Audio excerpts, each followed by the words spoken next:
Road to Shredded Day 3. Today we're hitting back and legs. And I use the word legs very lightly because it's not really a complete session. I'm only doing trap bar deadlifts and good morning, so it's hinge only. Technically this should be labeled as glutes, hamstrings, and spinal erectors or posterior chain. Maybe you can help me name this, but I think it's the perfect session because these pulls do hit your upper back via the weighted stretch. It helps you get yoked. What you may notice is that I am working up to a top single, RP 9.5, although you can say this might have been 100%, it's kind of difficult. And then I'm going to do one back down set. Yes, only one, because I found through experience that multiple sets of deads absolutely kill my recovery. I must admit, it has one of the worst stimulus fatigue ratios imaginable, although for trap bar, it's amazing for high intensity training because you could overload a bit more, you're getting some quad in there, and it's still a hinge at the end of the day. Actually, it's more hingy than a sumo deadlift, confirmed by Greg Knuckles. So one all-out set,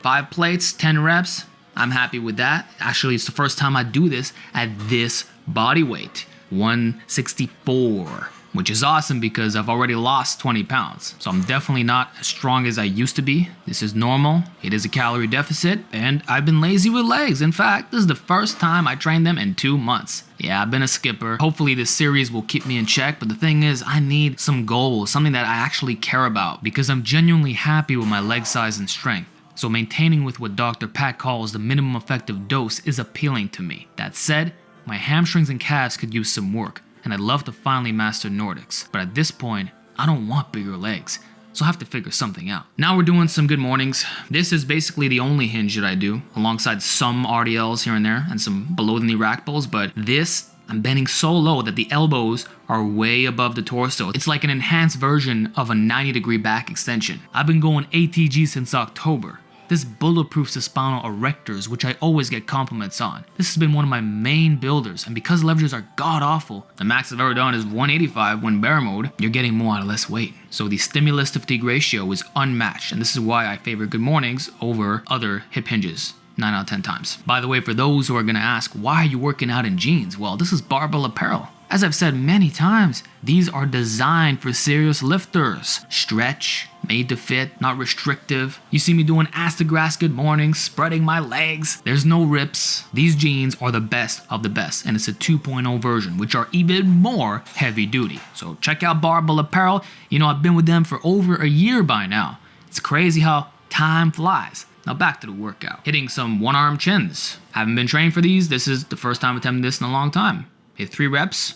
Left side is always going to be stronger. The right, I only get 2. And also there's fatigue to consider. Then we do one-arm pull-ups. So I'm actually stronger at the pronated version as opposed to underhand. I just had more experience training this particular style. You can see how explosive I am. So instead of doing heavy-weighted pull-ups, if you have the strength to do one arm, that is your replacement. It essentially is an automatic high percentage, and you can argue getting even better stretch on the lats. Then for the second compound, I do my famous ghetto pull downs, but this time using a close easy bar. Again, supinated grip because biceps are the muscle I struggle with the most. And my back is so overdeveloped at this point that I generally use an underhand grip for every single pulling exercise, with some neutral work here and there. And this will be the trend moving forward. In fact, it might be the case that for basically every workout you will see, I'll be using some form of underhand grip. I will very rarely use pronated except for super wide pull-ups or behind the neck. But that's what's applicable to me.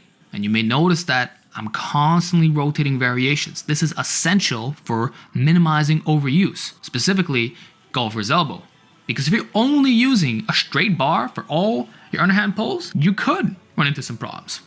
So some rotation in here. In this case, a slight little bend from the easy, you're good to go.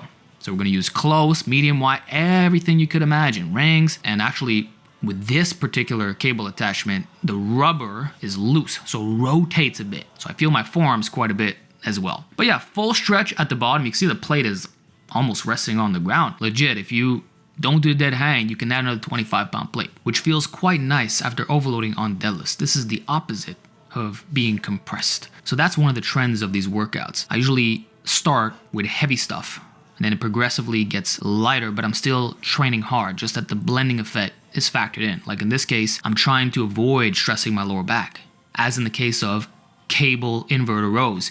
You know, guys will judge me for doing this, yet they're the same ones bringing a bench to the cable station at a crowded gym to do presses, iliac pull downs, and worst of all, line cuff laterals. Now that is an S tier exercise, probably the best variation you can possibly do. I fully approve and would do these as well if I had the equipment or patience, but if you're cool with that setup, why is this somehow different? Last I checked, this provides the same benefits but in a compound form for the back, and is the primary row that I did for my bodybuilding contest prep, and I will continue doing so because this is S tier. You have 2 points of contact for maximum stability and motor unit recruitment, the feet and the back. This is chest support on steroids, guys. And then with the spreader bar, you can open up. So you have that diverging effect. Stretching and squeezing. Try it. It'll help your normal inverted rows. Has great carryover to basically all rows. And it's easy on the lower back. The perfect row to do after deadlifting. So that is what we did.